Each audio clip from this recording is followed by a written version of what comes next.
Origin Yujin Jansan Pemage Saldom Pola Yatsen Shogi Nyodrum Yang Pemajun Eje Sudrang Kordo Kadro Mampekor Che Che Je Sudan Chin Jinji Lab Chirje Susao Guru Pe Masi Je Hong Om Arjen Yuje Lub Jan San Pe Mage Sandong Pola Yat Sen Shogi Nyodrum Yang Pe Majun Eje Sudrang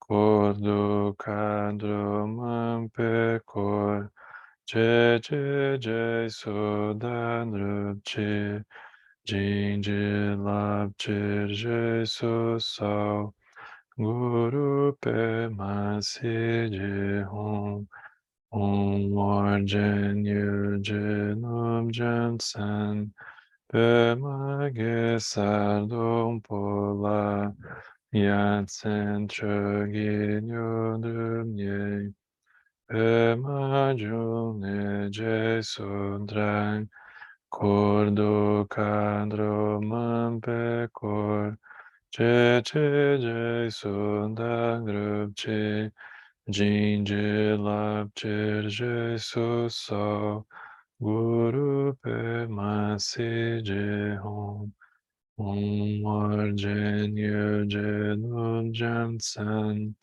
Pe Mage Saldom Pola Yatsen Shogi Nyodrum Ye Pe Majun Eje Sudrang Kordo Kadro Mampe Kor Che Che Je Sundang Rupchi Jinji Lab Chirje Suso Guru Pe Masi Je Hong Sanje Chodan Sochi Chonan Lan Jancho Bardo Nani Chapsoche Dangi Jinso Jipe Sonanche Drula Pinche Sanje Drupasho Sanje Chodan Sochi Chonan Lan Jancho Bardo Dani Chapsoche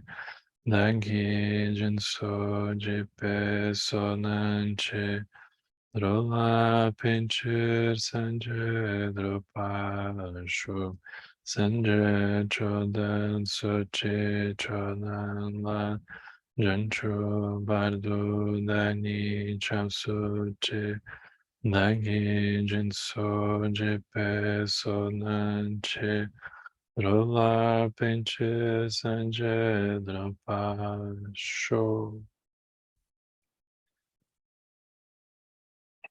Então, boa noite, gente.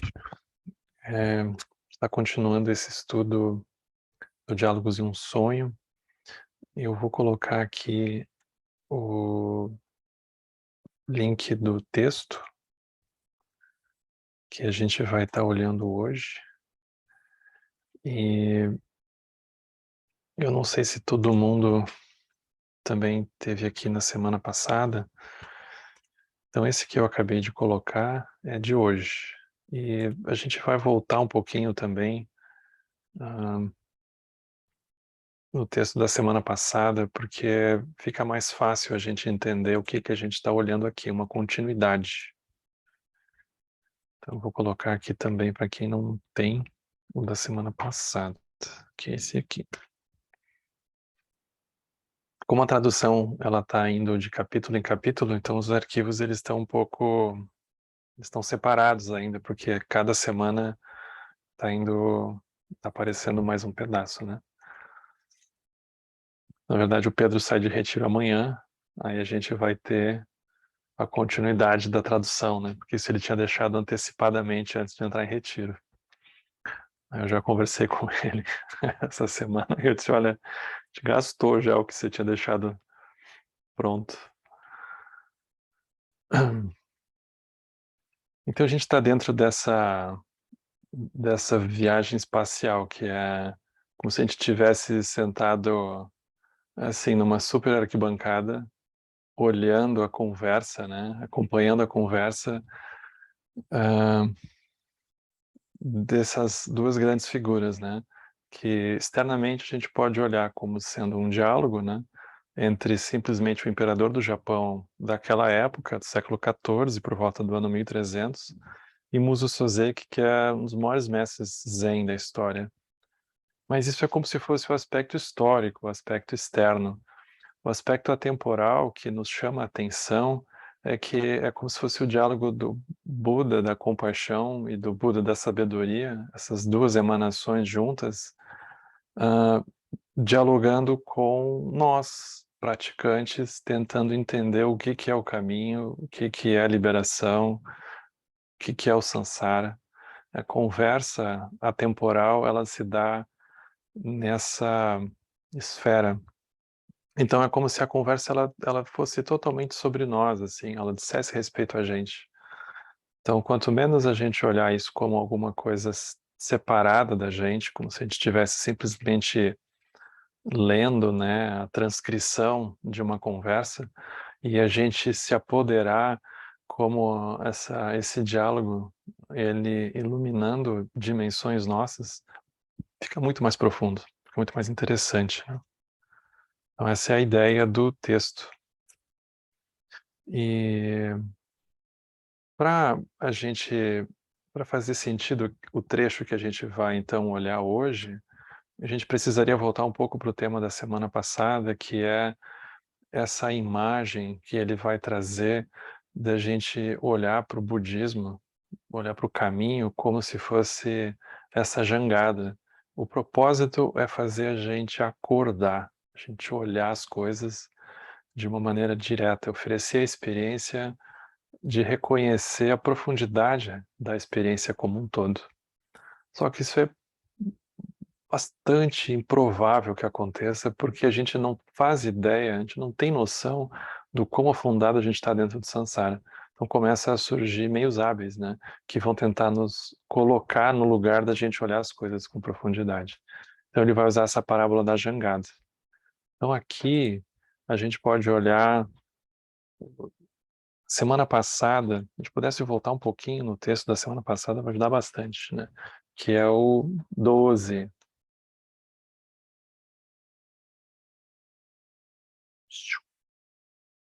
O pessoal tá olhando aqui, pô.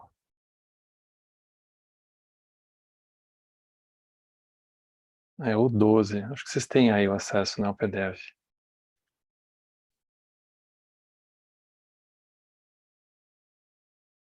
Então vocês vão de trás para frente no 12,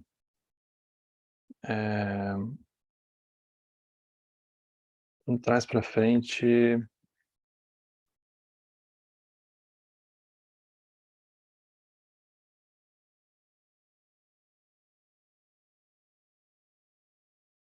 na página 3, onde diz assim: "O Buda e os ancestrais". Vocês encontraram? Então isso aqui vai fazer sentido pra gente hoje, né. Então diz assim: "O Buda e os ancestrais, eles surgiram no mundo e pregaram diversos portões do Dharma para criar uma jangada que pudesse atravessar o rio do pensamento deludido e invertido e nos levar para outra margem da natureza original". O tema de hoje, que ele vai começar a explorar, é o que que é o pensamento deludido. Isso é a essência do que a gente vai olhar hoje, o trecho de hoje do texto, né? Que é muito importante para a gente, porque é como se ele fosse ampliar a própria noção de avidya da gente, né? Eh, ele vai trazer um jeito muito interessante da gente olhar isso. Então, o propósito do caminho é como servir como um portão que faça a gente atravessar de avidya para a liberação, é isso. Ele vai resumir bastante, né.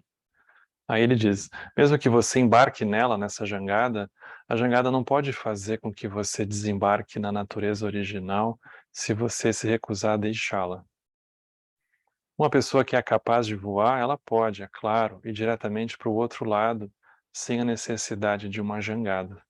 De uma forma similar, uma pessoa de capacidades mais elevadas, ela pode imediatamente despertar para a base da natureza original, sem a necessidade de adquirir a sabedoria dos 3 estados valorosos e dos 10 estágios sagrados, ou seja, sem necessariamente precisar subir todos os degraus de todas as escadas, né, como se fosse necessário essa dimensão protocolar, né. Possível pegar atalho. Se nós induzirmos tal pessoa ao estudo acadêmico, isso seria como dar uma jangada para alguém que é capaz de voar. Isso seria apenas um empecilho. É por isso que a escola Zen ela tem um desgosto pelo estudo. Porém, entre os praticantes do Zen, há aqueles que constroem jangadas com as palavras dos mestres Zen e eles se tornam orgulhosos na sua crença de que as suas jangadas são superiores às jangadas das escolas doutrinárias. Então é aquela imagem, né, que a gente sempre fica procurando uma jangada melhor, um barco maior, um barco que parece que é mais sofisticado, né,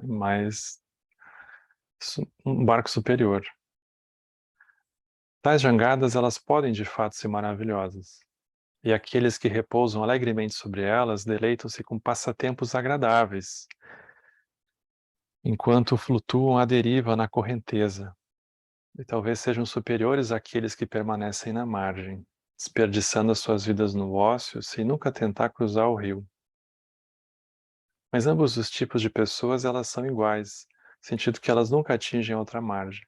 O mesmo que a gente possa entrar num caminho, entrar numa jangada para cruzar, a gente pode decidir dar uma volta com a jangada essa, né, com o barco. E dar um passeio, ficar aproveitando a vista, tem o pôr do sol, aí lá dá para ver as estrelas, aí dá para ver o nascer do sol, e a gente pode gostar de ficar na jangada. A jangada é legal, mas ainda assim a gente está no meio do rio, está o sabor dos ventos, a gente está dentro dentro do samsara do caminho. E aquilo pode, como todo samsara, girar, né. Então os bodhisattvas dos 3 estados valorosos, dos 10 estágios sagrados, eles podem estar conduzindo jangadas excepcionais, mas enquanto eles permanecerem sobre elas, eles não terão transcendido o samsara.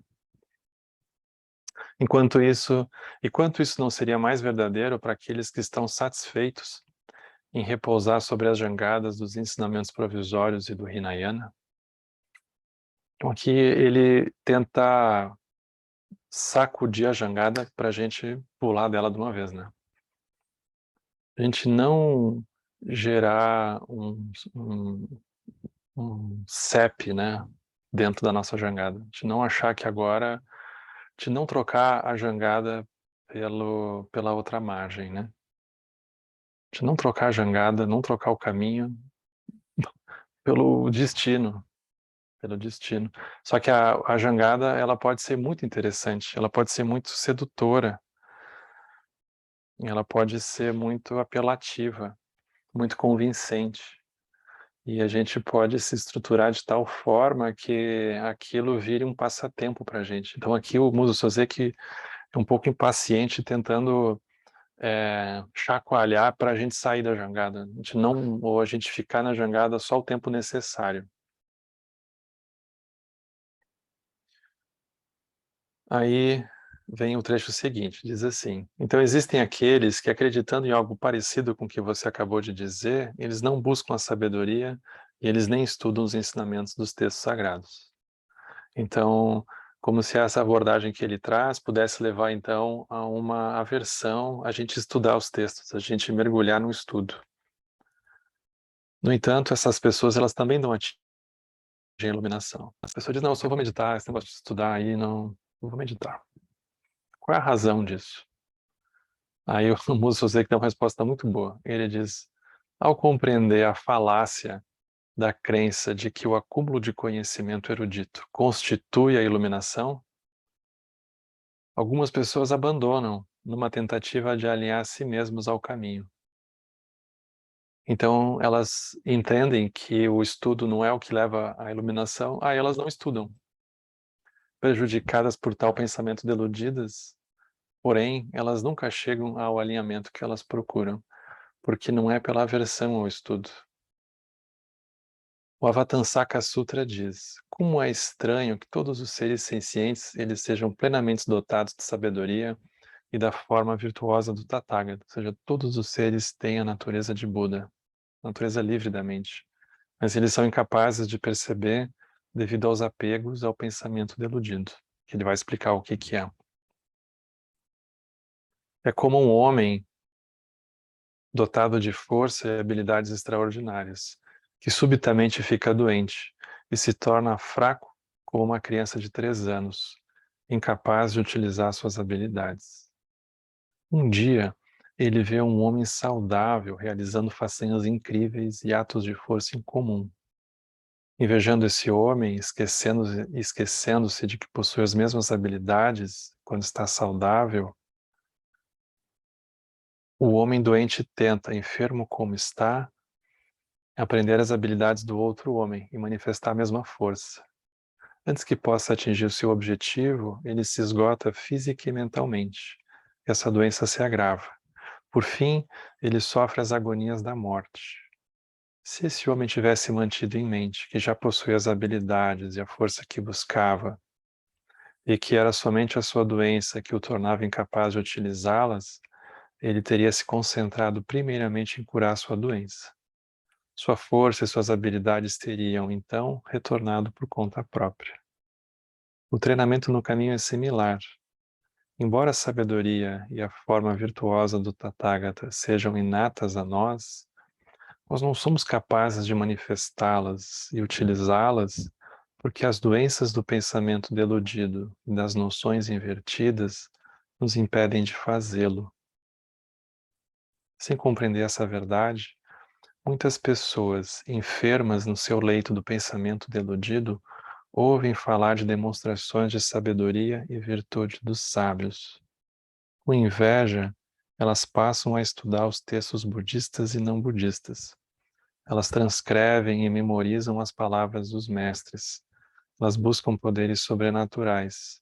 Elas fazem preces para adquirir talentos especiais e eloquência.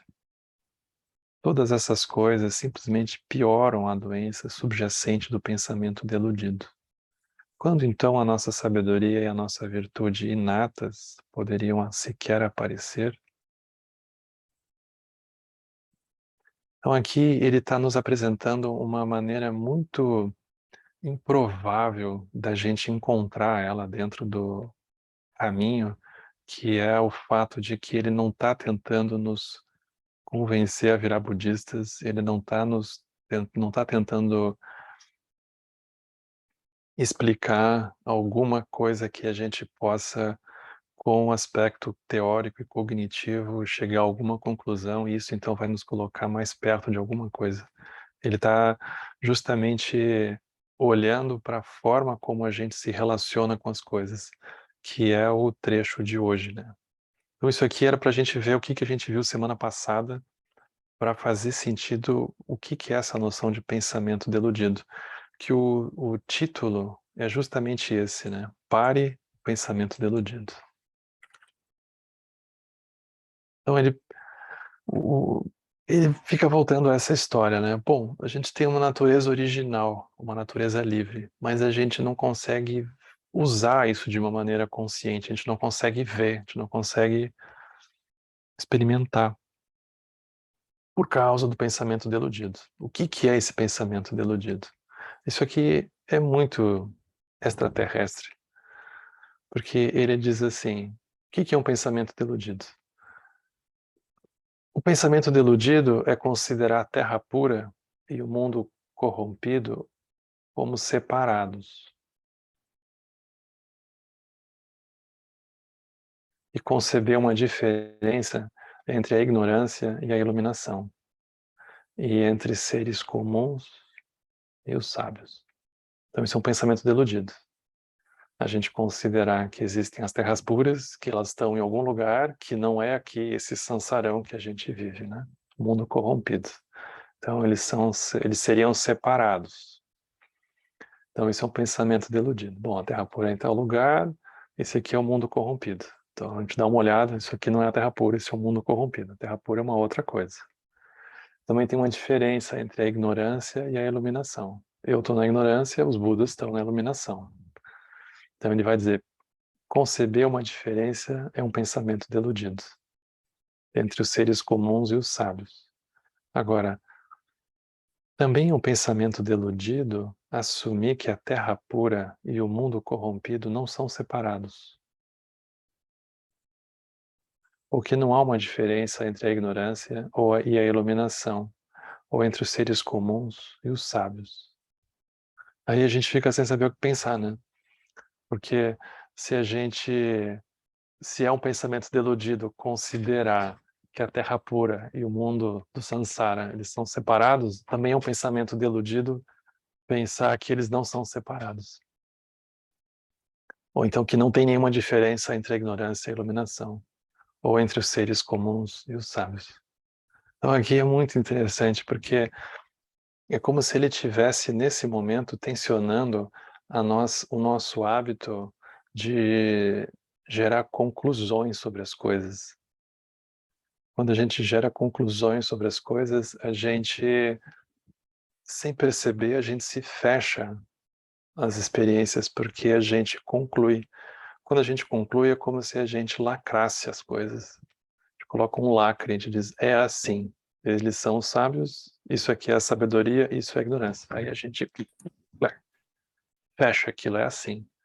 E é como se isso nos oferecesse uma perspectiva, uma sensação interna de segurança, porque agora então eu sei. Isso aqui é assim, horrível, isso aqui é maravilhoso. E a gente cristaliza as coisas. Pensamento deludido é uma tentativa de acarrar e chegar a certezas, chegar a conclusões. É um hábito inconsciente, um hábito que ele acontece anterior ao pensamento. E a gente tenta então enquadrar as coisas. A terra pura é assim, o samsara é assim, os seres sábios são desse jeito. E para nós é muito desconfortável, dentro do ambiente da fixação, simplesmente permanecer aberto, sem que a gente precise chegar a uma conclusão de decidir como que é ou como que não é. Da gente precisar definir se essa pessoa é boa ou se essa pessoa é ruim, se eu gosto, se eu não gosto. É como se a gente precisasse sempre colocar numa caixinha. E aí, depois que a gente coloca aquele rótulo, a gente pudesse então descansar. Agora eu sei, eu nomeei, já sei o que é que eu vou encontrar. Então, é como se ele tivesse aqui olhando não para as coisas, mas para o hábito da mente de lacrar as coisas, de definir, de ter uma sensação de certeza do que é, do que não é. E isso é profundamente arraigado em nós e desconfortável não imaginar que não precisa ser assim, né? Então aqui ele tá explodindo isso. E ele vai pegar pedaço por pedaço da relação com o caminho. Então ele vai dizer, é um pensamento deludido ver ou imaginar uma distinção entre o budismo Mahayana e o budismo Hinayana. A gente pensa, mas a gente quase dizer assim, eu cresci ouvindo que o Mahayana é assim, que o Hinayana é assado, né? Desde sempre a gente ouve isso. Mahayana, tem o Hinayana, tem o Mahayana, tem o Vajrayana. Eles são assim, eles são assados. A gente estuda essas coisas. Mas aqui o Mudo Sozeki, ele está tentando explodir a mente que funciona de uma maneira conceitual. Ele está tentando ele está tentando exaurir, cansar a mente que fica conceitualizando as coisas. Porque, especialmente nos dias de hoje, que os ensinamentos estão todos muito abertos, é como se a gente tivesse acesso ao gabarito da prova, mas a gente não necessariamente sabe fazer o exercício. Então é quase, a gente vai lá e a gente decorou 8C, 8C, eu não posso esquecer 8C, 8C. Na hora da prova a gente marca 8C. como se resolvesse. Mas a gente não entendeu o que que é, a gente guardou aquela informação, ou a gente pode ser que até tenha entendido, assim, né, como alguém que vai entender alguma fórmula. Mas é um pouco como no Zen se diz, né, que o Lama às vezes conta essa história, um aluno vai perguntar uma coisa para o mestre, é o contrário, né, o mestre pergunta uma coisa para o discípulo, para o aluno, e aí ele responde certo. Aí o mestre diz, você acertou, mas você não entendeu nada. Que é um pouco o nosso caso, né? A gente pode acertar, mas a gente não entendeu. É tipo palavra cruzada, que a gente, quando não sabe, vai olhar no final a resposta, mas a gente não entendeu. A gente pode saber a resposta, mas não entendeu de verdade, né? Então, e isso é um hábito da mente de ficar rotulando, a mente ficar ah, decidindo, ela fica pensando. Então, o budismo ele pode ser a forma de se relacionar com o caminho, ela pode ser também bastante conceitual, bastante deludida, bastante pensativa. Aí a gente vai chegando a conclusões, mas é como se ele tivesse tentando fazer a gente chegar num lugar que a gente vai meio que desistir de chegar a conclusões e ter ideias e vai poder ver de uma maneira direta, né? Então a gente vai ouvir para todos os lados dentro de um contexto muito específico que tem uma distinção entre o Mahayana e o Hinayana, e entre os ensinamentos provisórios e os ensinamentos verdadeiros, e entre os ensinamentos esotéricos com X e os ensinamentos esotéricos com S. Seriam os ensinamentos que seriam diretos, de visão, de meditação, e os ensinamentos mais ritualizados, né? Com visualizações e deidades e mantras, né? Mais elaborados. E entre o caminho da meditação e o caminho da doutrina, o caminho do estudo e o caminho da meditação. Aí a gente dá uma olhada e pensa, não, eu estou nesse caminho que é o mais rápido, ele é o melhor, ele é o que é considerado mais profundo. Então a gente sempre tem um pensamento deludido que fica como que puxando a gente ali para dentro. Só que isso não é a experiência, enfim, né? É só um pensamento. É um pensamento deludido ver todo o budismo como igual e de um só sabor, sem superioridade ou inferioridade entre as escolas. Então a gente pode chegar a essa conclusão. A gente ouviu alguns mestres falando sobre isso, a gente diz, não, é tudo igual. É um pensamento deludido que o Buda Dharma é andar, permanecer em pé, sentar-se, reclinar-se, ouvir, reconhecer e saber. Como se estivesse ligado às diferentes formas de prática formal, né? Também é um pensamento deludido acreditar que o budismo deve ser encontrado em algum lugar externo a todas essas atividades. Então, a pessoa, o que que a gente faz? Diz, não, a essência do budismo não está em andar, nem em ficar em pé, nem em sentar, nem em se reclinar, nem em ver, nem em ouvir, nem reconhecer e nem saber. O problema é que aí a gente tem uma mente que se acha esperta, que agora então vai dar um drible para cá, para então alguma outra coisa. É pensamento deludido dos seres comuns acreditar que as coisas existem verdadeiramente. Então, esse é um pensamento deludido.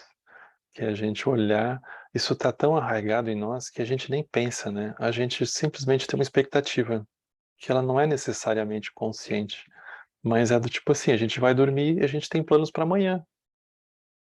Porque é óbvio, a gente vai acordar, e a gente vai acordar, e aí depois a gente já tem mais ou menos uma agenda do que vai acontecer. Então a gente acredita que as coisas existem verdadeiramente. A gente não fica pensando sobre isso, a gente simplesmente se move, né? Aí daqui a pouco tem um final de semana, a gente já tem planos. A questão é que a gente vai até o infinito com isso, né? A gente vai até o infinito. Então a gente acredita que as coisas existem, né? Que depois de amanhã é sexta, aí vem sábado, aí vem domingo, e assim vai indo.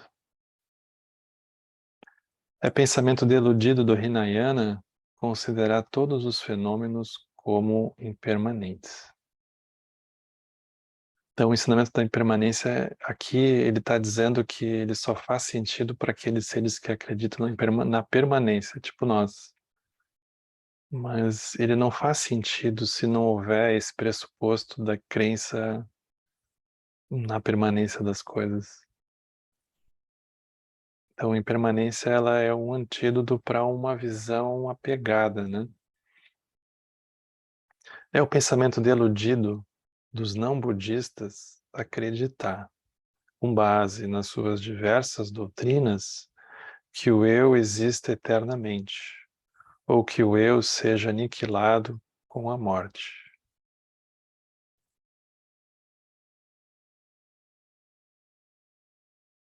Que é um pouco a visão atual da cultura, né? A gente só tem essa vida, vamos aproveitar. Pois acaba e termina. Pop. É pensamento deludido do Bodhisattva saber que todos os fenômenos são vazios e ilusórios e despertar para a verdadeira forma do caminho. Isso aqui, não, ele deve estar errado, né? Imagina, ele está dizendo que é um pensamento deludido do Bodhisattva saber que os fenômenos são vazios e ilusórios e então despertar para a verdadeira forma do caminho. É o pensamento deludido dos eruditos ignorar a transmissão separada externa aos ensinamentos e aderir à doutrina. E é pensamento deludido dos praticantes Zen acreditar que há um portão no Dharma, conhecido como a transmissão separada externa aos ensinamentos, que é superior à doutrina.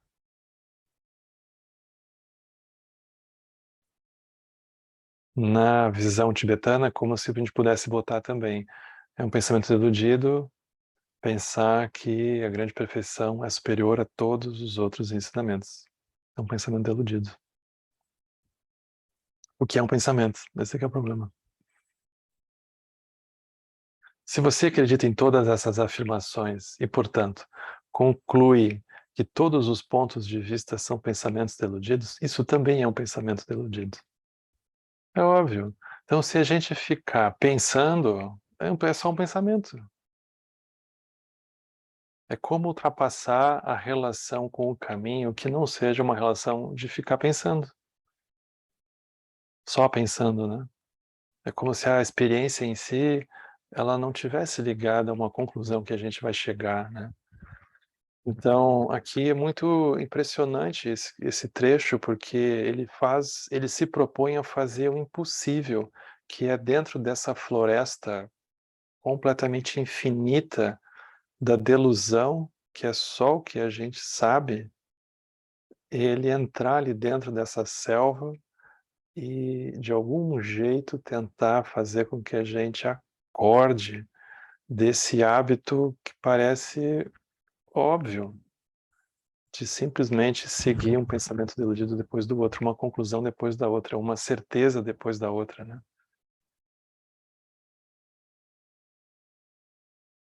Em tempos passados, sempre que uma pergunta era feita ao professor nacional Fenzu Gui, ele diria simplesmente: pare o pensamento deludido. Que é sem palavras, né? Como se fosse esse aspecto silencioso da experiência. Pare, pensamento iludido. Pare de chegar a conclusões.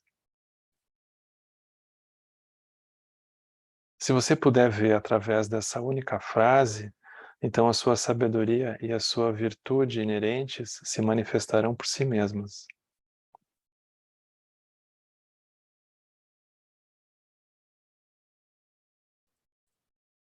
Atravessar o pensamento deludido. Aí continua, né? Porque aí vem o 30, capítulo 30. É bem curtinho. Essa conversa segue, né? Porque ela nos deixa sem chão, né?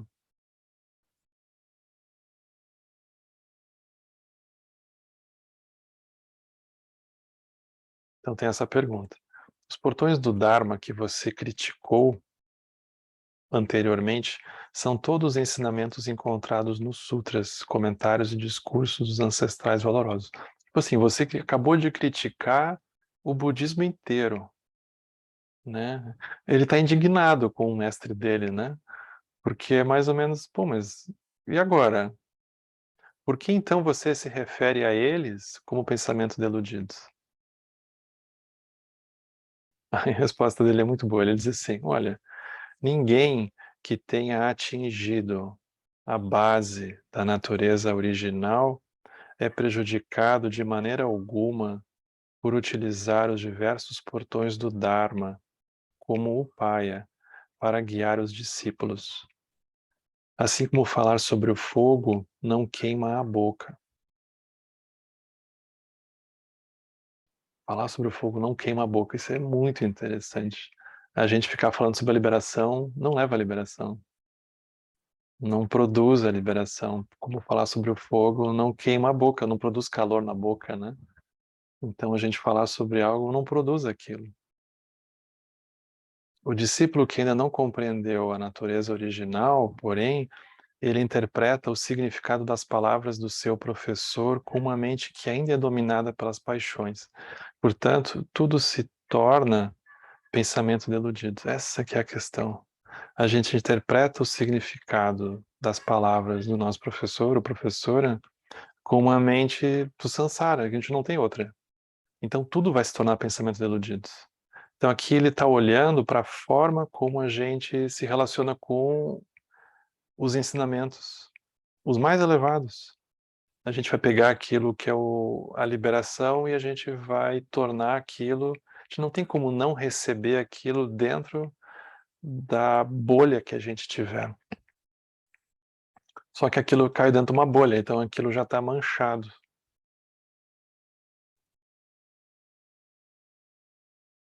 Então tudo acaba se tornando um pensamento iludido. Mas tem jeito, tem solução. Por que é que nas escolas doutrinárias, atualmente, até mesmo aqueles que dominam com perfeição os ensinamentos orais secretos, eles nunca se igualam aos fundadores e os ancestrais valorosos das suas tradições? É porque nenhuma dessas transmissões orais transmite a verdadeira intenção dos ancestrais valorosos, que não está dentro das palavras.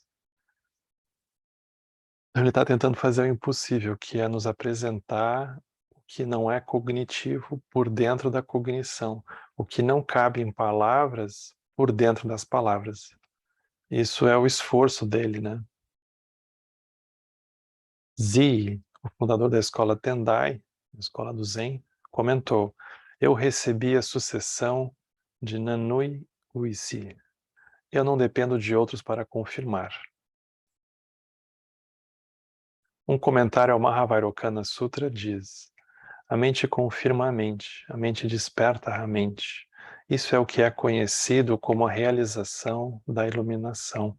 Ela não é atingida e ela não se desperta para ela por meio da mediação de outros. Não tem alguém que vai ser responsável pelo nosso reconhecimento da natureza original. Não tem alguma coisa externa que vai ser a causa do aprofundamento da nossa prática. Não vai existir. Ou a gente vai ver ou a gente não vai ver. A gente não tem garantias. A gente não tem garantias que a gente vai jogar tudo e vai entrar num retiro, vai vir morar num centro de Dharma, vai acontecer alguma coisa. A gente não tem garantia nenhuma. A gente não tem garantia. Ela não é atingida e não se desperta para ela por meio da mediação de outros. Isso aqui é muito profundo, porque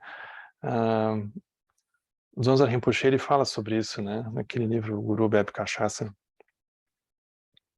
Ele diz, é maravilhoso a gente imaginar que a gente vai se tornar discípulo de grandes mestres realizados, mundialmente reconhecidos pela sua realização e assim por diante.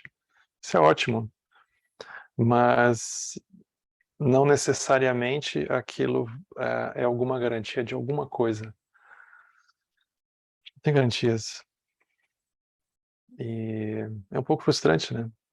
Que, tipo assim, a gente pensa, bom, eu vou entrar na melhor universidade, aí eu vou conseguir a melhor não sei o quê. A gente não tem garantias. Não tem garantias.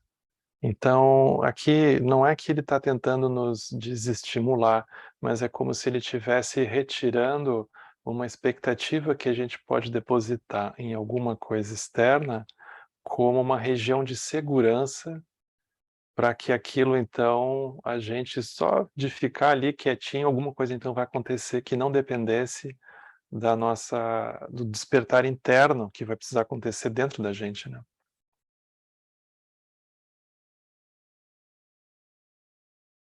Quem dentre os professores esotéricos sequer afirmou que o domínio erudito dos textos constitui o verdadeiro significado do Buda Dharma?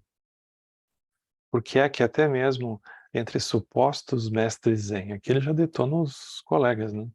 Há aqueles que, embora aparentem ser habilidosos em examinar os alunos e a criticar os discursos dos antigos, não estão nem próximos de estar tão livres quanto os ancestrais diante das perdas, ou quando estão à beira da morte. Eles têm as palavras, eles têm os textos, eles têm a compreensão do aspecto cognitivo. Mas na hora que o bicho pegar, ou seja, e a liberdade de quando as perdas inevitavelmente surgirem, né? Aí eles não vão estar tão livres, ou quando então se está à beira da morte. É porque a sua compreensão não alcança o nível de realização dos antigos. O mestre Yun Men disse: se isso fosse uma questão de palavras e letras, haveria algo que não teria sido expressado no Tripitaka? Ou seja, se fosse alguma coisa que a gente resolvesse com frases, por que é que isso não estaria escrito no Tripitaka, né? Ou seja, nos ensinamentos do próprio Buda? Se assim fosse, qual seria então a necessidade de que Bodhidharma viesse do Oeste, viesse da Índia, né? Da Índia para a China? Se já estava tudo resolvido, já estava tudo explicado, por que Bodhidharma ter que fazer esse trabalhão de viajar da Índia para a China, né? E trazer o Zen, criar o Zen basicamente na China, né? Então não é alguma coisa que a gente vai resolver com as palavras, com o raciocínio. Isso aqui é o que ele está. É como se ele estivesse fazendo o impossível, que é a gente se aproximar de uma dimensão menos cognitiva da própria experiência.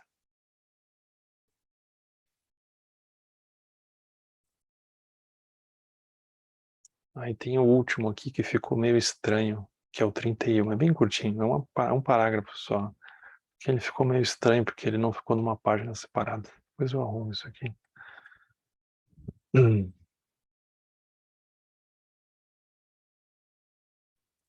Aí o que acontece? A gente, quando fica ouvindo essas coisas, a gente pode achar que então não tem muito mais o que fazer. Por isso que se chama não prática a maior delusão. Aí a pergunta é assim, bom, então a gente poderia dizer, então, que aplicar as nossas mentes na prática é um pensamento deludido. Por quê? Porque a pessoa pensa, eu vou fazer prática, isso já é um pensamento, então já estragou, né? Vai fazer como então? E que os ensinamentos doutrinários e meditativos, eles não são nada além de galhos e folhas. E que a pessoa que age de acordo com as suas paixões deludidas é a verdadeira pessoa do caminho? Mais ou menos aqui, ele já desistiu do budismo, aqui o imperador nessa altura, né? A resposta é, tal visão é o mais deludido de todos os pensamentos deludidos. O Sutra da Completa Iluminação, na sua discussão das 4 falhas, se refere a isso como a falha de permitir que as coisas sejam como são, sem fazer nada.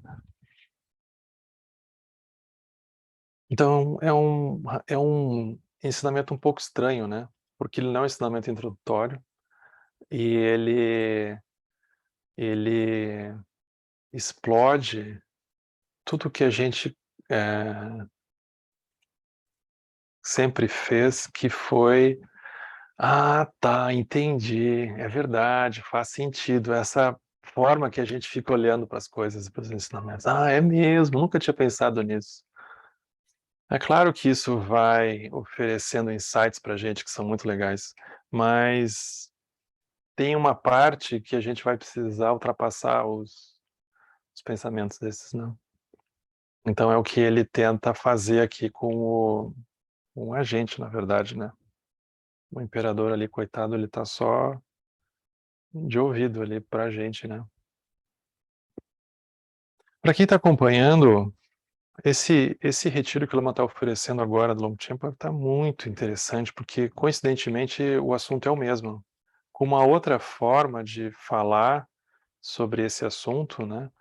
Mas o assunto é o mesmo, no sentido de o Longchenpa estar tensionando, mas ele está dentro do Vajrayana, né? Ele está fazendo o mesmo exercício que o Muso Soseki está fazendo aqui com o Zen, o Longchenpa está fazendo com o Vajrayana, que é iluminar, apresentar uma forma de se relacionar com a realidade, com a mente, que ela não seja mediada pelo intelecto, pelo aspecto cognitivo, né? Então o Lama ele tem enfatizado muito isso, né, nas manhãs que ele tem dado esse ensinamento, feito esses comentários, né? Hoje de manhã especificamente ele falou muito sobre isso, né?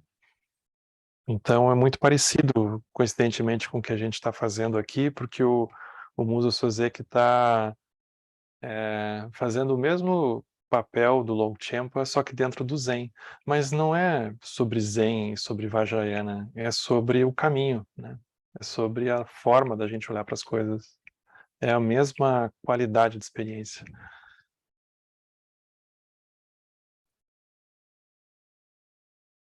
Então, se vocês puderem depois, algum momento olhar, tá bem legal. Tá bem legal.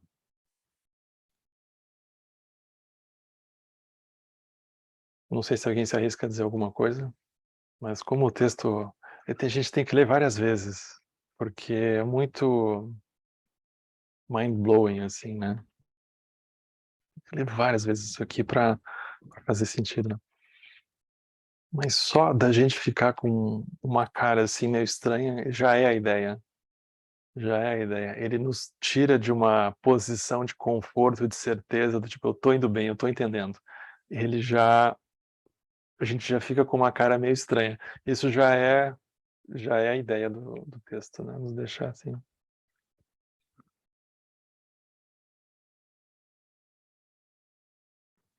Oi, Henrique. Boa Oi, Vânia. noite. Boa noite. Tudo bem? Tudo bom? Eu até escrevi aí, isso me fez lembrar do tetralema do Nagarjuna, que nos tira o chão de tudo, assim, né? Que as coisas são. Não é o caso que as coisas são, não é o caso que as coisas não são, não é o caso que as coisas são e nem são, não é o caso que as coisas nem não. Não, me Uhum. perdi. Mas é que o Nagarjuna, ele vai ah, fazer aquilo de uma forma muito organizada, né? Então ele vai criar muitas categorias, ele vai tornar isso muito didático. E o Muso Soseki ele é zen, então ele vai ser muito direto, né? Ele não vai organizar esquematicamente, vamos dizer assim, mas a ideia é a mesma. É A assim, ideia porque é eu a penso que mesma. assim, o lugar que aquilo nos leva, né? Quer dizer, é um Isso. lugar sem chão, assim, sem base, mas também não é que não tem base, né? Então, acho que isso para nossa mente conceitual é muito difícil, né? Então, realmente é uma coisa assim que chacoalha a gente, né? É que as coisas elas já não têm base, né? Mas a gente fica vendo uma base Mas a nelas, né? gente Mas fica elas vendo não uma têm. base. Ela não tem. Então não é que ele está trazendo uma coisa nova, né? Ele está, na verdade, esticando uma coisa que já está lá, né? Já está lá. Tá bom, obrigada. Obrigado. Oi, Edu. Oi, Henrique, tudo bom? Oi, Tudo pessoal. bom? Tudo jóia? Bom, essa questão da delusão aí, do pensamento deludido é profunda, né? Porque eu acho que dá para gente entender na nossa experiência o pensamento deludido a partir das aparências, a partir daquilo que a gente assim, a coemergência, no sentido da coemergência, né? A gente se relaciona com algo e algo surge internamente, e normalmente o que surge internamente, por ser uma conclusão, é um pensamento deludido, certo? Eu estou entendendo mais ou menos dessa forma Uhum, como você estava uhum, explicando, né? Aí, certa vez aí, há um tempo atrás, eu fiz uma pergunta para o Lama, e no meio da pergunta, por algum motivo, eu estava num momento que eu estava com problema na coluna, assim, na lombar, né? Sentindo muita dor para sentar e meditar. E aí eu comentei isso com ele, né? Eu falei, mas e era justamente o tema era justamente essa questão da delusão. E eu falei para ele, mas e a dor, né? A dor, como que ela pode ser uma delusão? Eu entendo que eu sinto a dor, elaboro algo sobre ela, sofro, crio uma história sobre ela, e isso é a delusão, né? Aí ele falou, isso é a delusão. Mas aí ele falou, mas a dor a própria dor é uma delusão. Aí ele me quebrou completamente. Eu estou até hoje, isso faz alguns meses, eu estou até hoje sem entender nada, né? Então, assim, se você tiver algo a dizer sobre essa questão mais específica, né? Como a dor em si é também uma delusão, né? Porque eu sempre pensei, bom, o que eu penso sobre a dor é uma delusão. Agora, a dor, ela está presente, ela existe no meu corpo. A não ser que o meu próprio corpo seja uma delusão, aí beleza. A gente vai embora, a gente é impermanente, então também somos delusão, né? Sei lá, só estou divagando um pouco aqui, tentando entender algo de forma deludida, óbvia. sim. É que a gente dizer que a dor é delusão não significa que ela não pode ser experimentada, né? Uhum. Então isso tem que deixar claro, né? Porque esses grandes mestres, todos eles vão dizer que eles vão perceber a dor, mas eles não necessariamente vão ter o sofrimento correspondente, né? Então eles percebem. Isso é interessante. Então, às vezes a gente fica imaginando que a pessoa vai começar a praticar e aí ela vai ser tipo Highlander, assim, alguma coisa que ela não vai sentir nada, vai ser alguma Uhum. coisa alien, né? Não é isso, né? Uhum. Agora, por exemplo, a gente quando sonha de noite, que tem alguém nos perseguindo, ou que tem, sei lá, um bicho peçonhento ali por perto e alguma coisa acontece, a gente pode sentir a dor daquilo. A gente Uhum. pode sentir os medos, a gente pode sentir o cansaço, a gente pode sentir tudo. Só que qual é o corpo que aquilo está sendo experienciado, né? Porque o corpo, vamos dizer, o original está ali deitado na cama, né?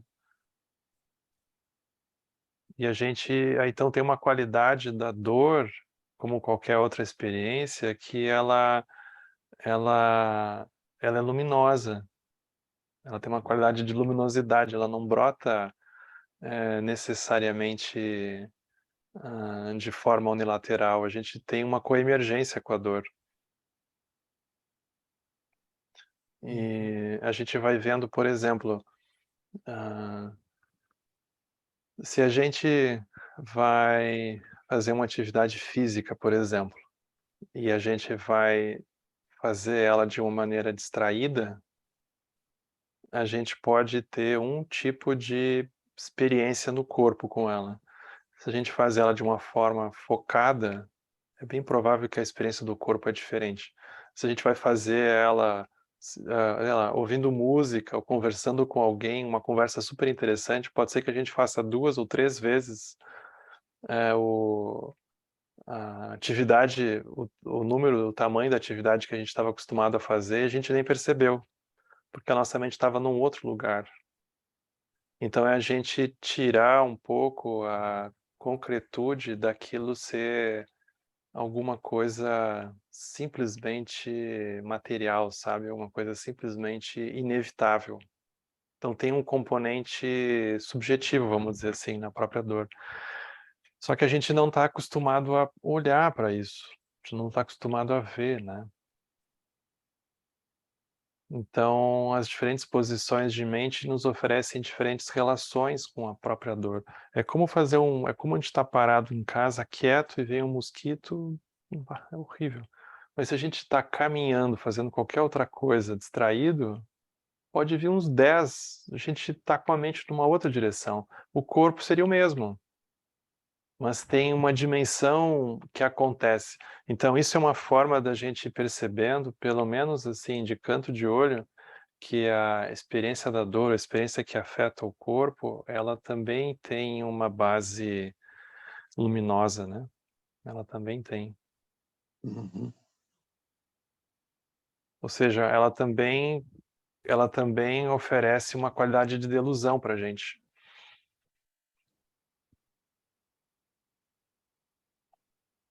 Ao não perceber isso, né?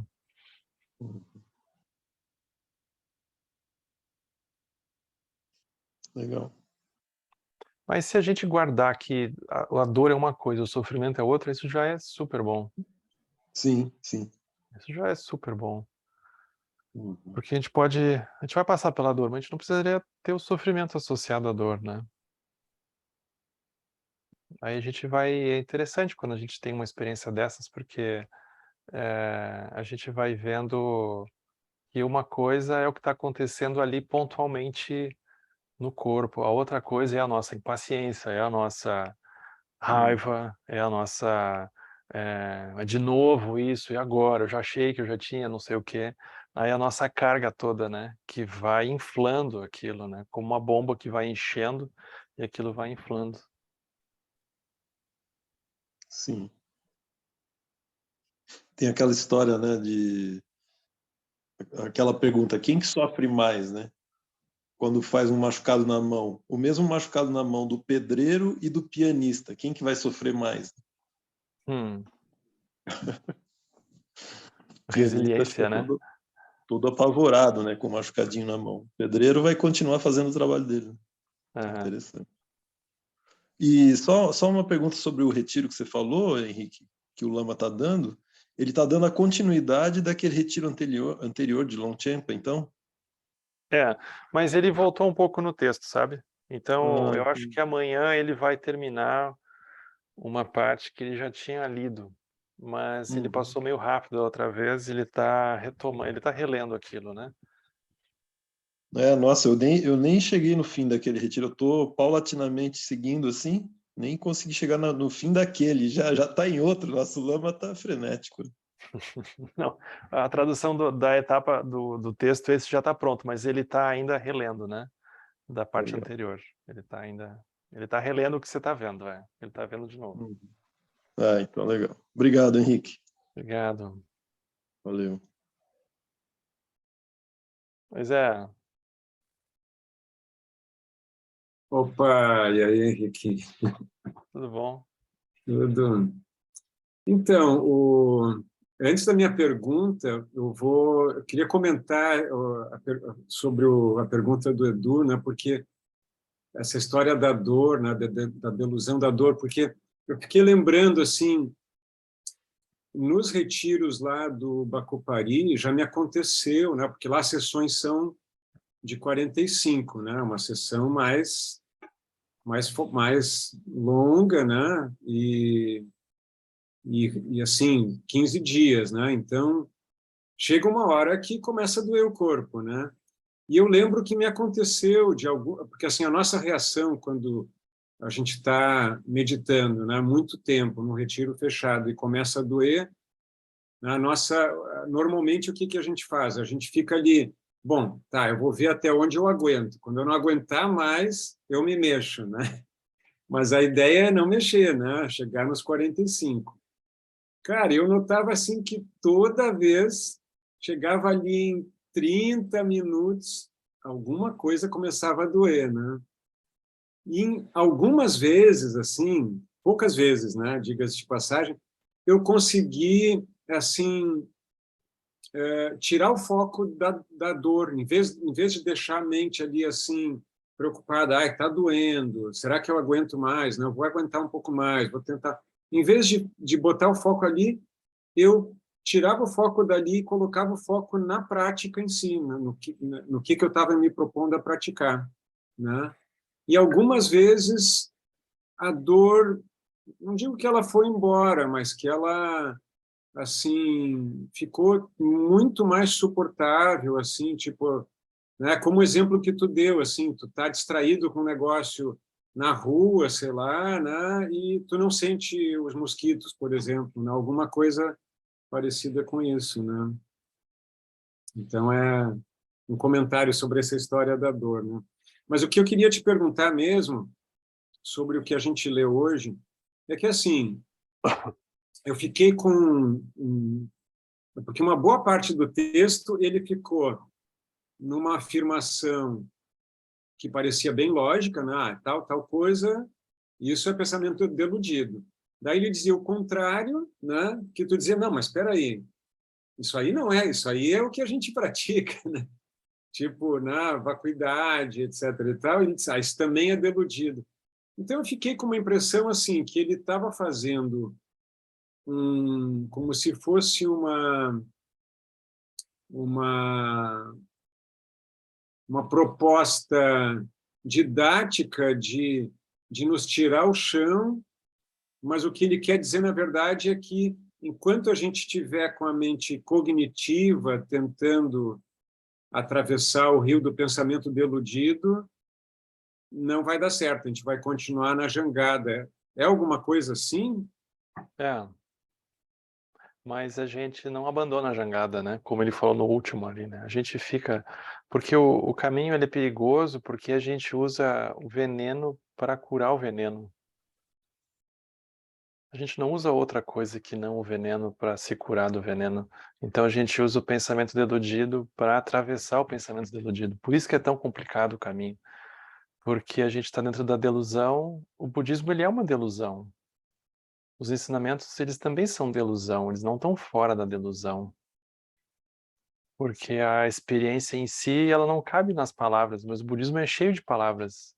Então é como se ele nos oferecesse, o caminho nos oferece uma delusão que a princípio tem uma rota de saída da própria delusão.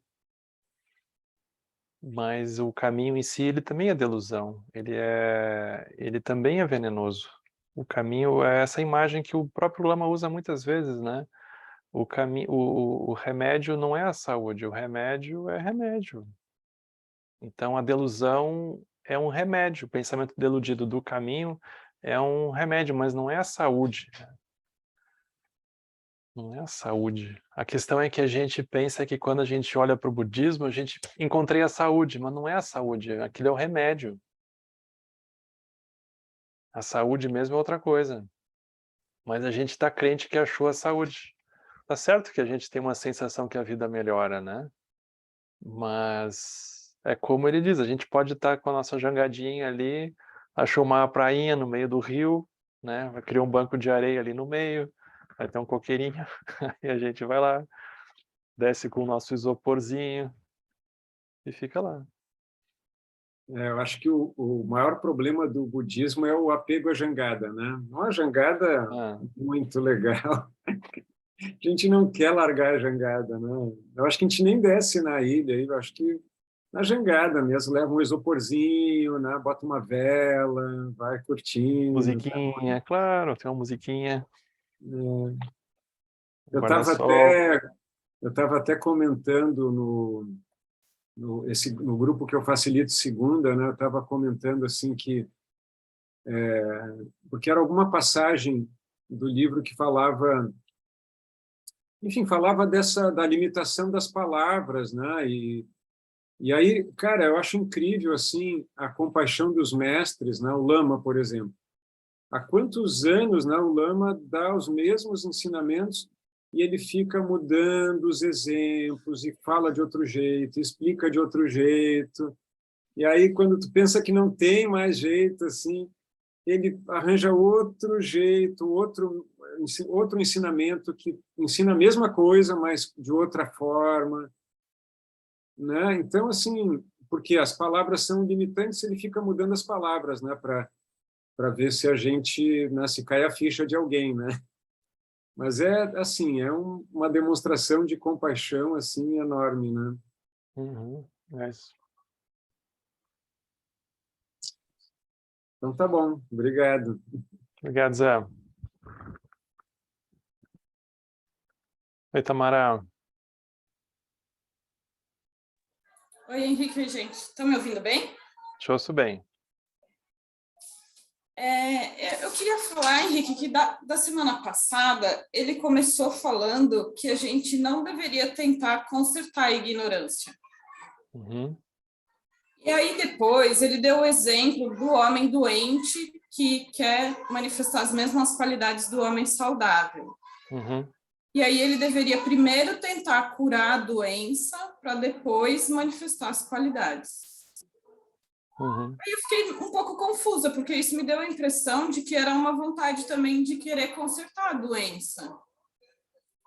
E aí não sei, aí para mim ficou contraditório, porque parece assim que nem a ignorância é errada e nem a doença é errada. Uhum. E às vezes a gente fica nessa coisa de querer curar as doenças, e tem doenças que são incuráveis, tem ignorância que é incurável, e aí você fica lutando com aquilo e não resolve nada, só piora. Uhum. Aí eu fiquei pensando nisso, sabe? Uhum. E aí eu pensei mais coisas. Posso falar o que eu pensei mais? Por favor. Aí eu pensei que, em vez da gente ficar tentando consertar essas coisas, aí que a gente tinha que entender que isso faz parte da vida. E que enquanto a gente viver, sempre vai ter ignorância e sempre vai ter doença. Não tem como não ter isso. Uhum. E a gente quer continuar vivendo. Pelo menos eu quero. E aí, então, eu acho que a gente tem que dar um jeito de conviver com essas coisas. Uhum. E aí eu acho, não sei, na minha cabeça veio assim, que quando a gente tem que conviver com alguma coisa, é melhor que, mesmo que a gente não goste, o melhor é que a gente conviva em paz e com amor, porque aí tudo que vai volta, né? Porque aí esse amor também volta pra gente de alguma forma. Uhum.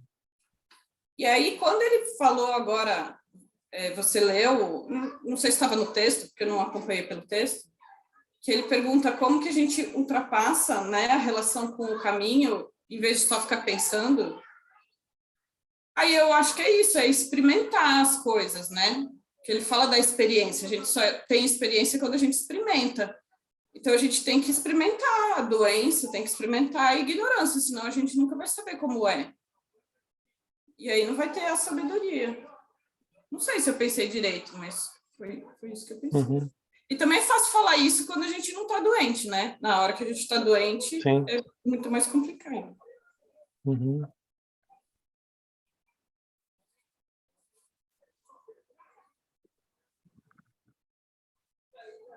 É que quando ele diz que a gente não deveria gastar a nossa energia tentando consertar, é porque quando a gente olha que tem que consertar, a gente tem um julgamento, né? A gente tem uma crítica. A gente tem alguma coisa que a gente quer retirar para botar outra no lugar, né? É tipo, leva o carro na oficina, tem uma peça que eles vão tirar e vão botar outra no lugar. Então a gente tem uma sensação que tem coisas que têm que ser retiradas e tem outras boas que têm que ser colocadas. Então ele está como se ele estivesse desidratando essa postura dentro de nós para a gente poder se relacionar de uma forma mais aberta, como você está falando. Mas, ao mesmo tempo, é como se ele também estivesse dizendo que a gente vai precisar de uma jangada, como ele vai ser, o capítulo todo, né, da semana passada era sobre a jangada, porque uma vez que a gente, tendo sido apresentado à natureza original, como ele gosta de chamar, aquilo a gente não vê, então eles vão dizer, então tudo bem, vamos entrar dentro do barco. Aí todo mundo entra dentro do barco, aí todo mundo recebe um colete. Todo mundo recebeu o colete, tá todo mundo de colete. Então agora o barco vai sair. Aí o barco sai. E assim cada um tem um lugar para sentar, e a gente tem o que comer, e assim o tempo vai passando, alguém fica nos distraindo, contando alguma história. Mas então é o fato de que a gente vai precisar fazer um processo que é gradual. Então a jangada vem nesse sentido, né? Uma vez que a gente não funcionou de maneira direta, a gente vai ter que fazer aquilo passo a passo. A jangada serve para isso, né? Não é uma contradição, é assim. Eu estou tentando pensar, fazer uma correlação com essa história da jangada, pensando na doença, né? Naquela coisa de não querer consertar a doença e a ignorância. Porque, assim, eu acho que é natural e é bom que a gente queira se curar e que a gente queira ser sábio, né? Só que a gente tem os nossos limites e a gente tem que aceitar nossos limites. Eu acho que é mais ou menos que nessa história do barco. Se eu quiser forçar o motor do meu botezinho, ele vai pifar. Com Agora, certeza. se eu deixar ele lá no médio mais forte, aí ele vai indo, uma hora ele vai chegar, sei lá, né? Pode pegar uma ventania, sei lá. É isso. É bem isso. Mas, Não tem que correr.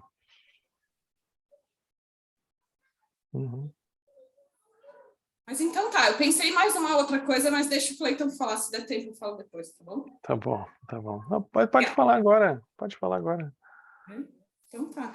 É porque aí no primeiro dia, teve uma parte que falou assim, que os antigos mestres nos advertem que tolice é um obstáculo para os tolos e a sabedoria é um obstáculo para os sábios. Aí eu fiquei pensando na diferença entre inteligência e sabedoria. E inteligência, conhecimento e sabedoria. E aí eu fiquei viajando nisso, porque muitas vezes a gente usa isso como sinônimo, né? E aí, pelo que eu fui procurar, né, para ter certeza, inteligência tem a ver com a capacidade de compreender, de entender as coisas. O conhecimento, me parece que é alguma coisa que você sabe, mas na teoria. E a sabedoria é alguma coisa que me parece que a gente sabe com a experiência, com experimentar mesmo. E aí eu fiquei pensando que o tolo, ele pode ser um sábio, se ele sabe alguma coisa, mesmo que ele não tenha entendido, ele sabe porque ele sabe. Eu pensei num exemplo, por exemplo, assim, o limão é azedo, por exemplo. Ele não precisa estudar sobre isso, ele foi lá, comeu o limão e viu que é azedo. Então, ele sabe, né? Só que ele pode ser um sábio, um tolo pode ser um sábio, se ele tiver experiência e se ele tiver... se ele reconhecer as limitações que ele tem, se ele tiver ciência de que ele não sabe tudo, né? E eu acho que o sábio, ele pode se tornar um tolo quando ele acredita que ele sabe tudo, e é permanente esse conhecimento. E eu acho que ele pode achar isso consciente ou inconscientemente. E aí eu fiquei viajando nisso, e aí eu pensei que um antídoto para a tolice seria compaixão. Quando o tolo olha para ele mesmo e ele pensa que ele não sabe, mas que ele pode um dia encontrar uma solução de aprender isso, de alguma forma, ou experimentar. Ou ele pode encontrar alguém que ensine ele, né? Que ajude ele a enfrentar essa tal situação. E o antídoto para a sabedoria podia ser a humildade, que a pessoa sabe, ela acha que ela sabe, mas que aquilo não é permanente, que pode mudar a qualquer momento, e ela também pode esquecer, tipo, eu sei agora, mas daqui a pouco eu posso esquecer. Aí foi essas coisas que eu pensei. E aí, acho que complementa, sim. Ai, desculpa, que eu estava muito tempo sem falar, e agora eu quero falar uma última coisa. E aí eu fiquei pensando nessa última parte de como ultrapassar a relação do caminho com só ficar pensando, que eu só fico muito pensando, né? Que aí eu acho que você tem que, tipo, mergulhar na experiência, que nem o negócio do experimentar o limão. Que, assim, para experimentar o limão, você não precisa ser inteligente, você só precisa ir lá experimentar, mas para experimentar, você precisa encontrar um limão. Você precisa ter vontade de comer ele, você precisa ir lá pegar ele e pôr na boca, para sentir o gosto. Aí eu fiquei pensando que talvez a gente tivesse que experimentar tudo, todas as sensações, a raiva, o apego, a inveja, o ciúme. Só que aí eu achei que isso era meio perigoso, porque são as tendências negativas. Então aí eu tentei inverter, em vez de mergulhar nessas experiências, talvez a gente tenha que mergulhar nas experiências positivas, tipo na generosidade, né? Na generosidade, acho que é mais fácil, porque praticar generosidade, todo mundo meio que forçadinho pode fazer alguma coisa, né? Mas paciência eu já acho mais difícil, porque não basta só querer. né? Meditação dá. Meditação é uma experiência que dá para tentar. Uhum. Compaixão é uma coisa que dá para tentar, eu achei. Equanimidade é difícil também, mas você pode tentar. Você, tipo, uma coisa que você faria de bom grado para uma pessoa que você gosta, você pode tentar fazer igual para uma pessoa que você não conhece. Foi isso que eu pensei. Desculpa que eu falei muito, não gostei. Não, a gente estava com saudade de te ouvir, Tamara. Obrigado. Eu estava com saudade de falar também. Tá bem. Obrigado. Que bom que você apareceu. Obrigada. Oi, Cleiton. Oi, boa noite. Boa É noite. mais para perguntar o significado da palavra ali, o paia, que está ali no meio do texto. O pai é meio hábeis, é um meio hábil.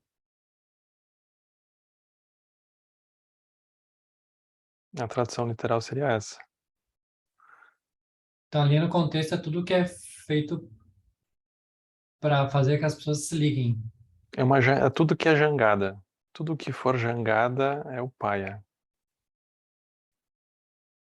Aí é muito interessante porque quando a gente olha para as coisas como meios hábeis, e, por exemplo, no início a gente tem uma visão muito restritiva do que seria uma jangada. Mas a ideia é que com o tempo a gente possa ir alargando a possibilidade de diferentes experiências serem jangadas, inclusive as mais improváveis.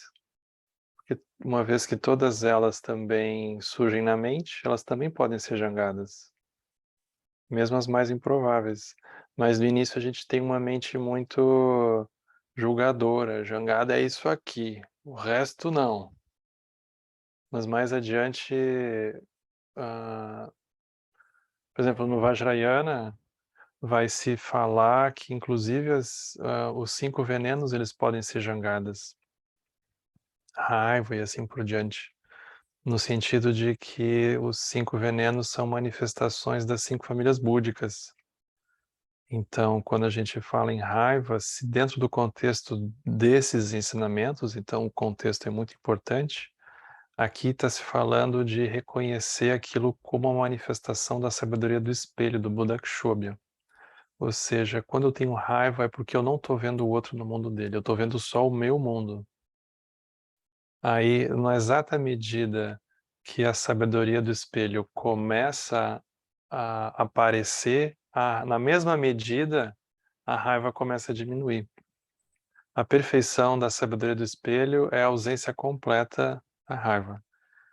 A intensidade máxima da raiva é a ausência completa da sabedoria do espelho. Então, aquilo começa a ficar muito profundo.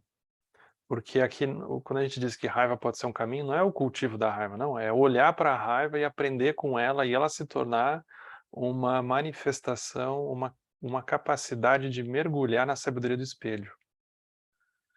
Mas isso não é uma coisa de início, né? Isso é dentro de um contexto específico das famílias búdicas.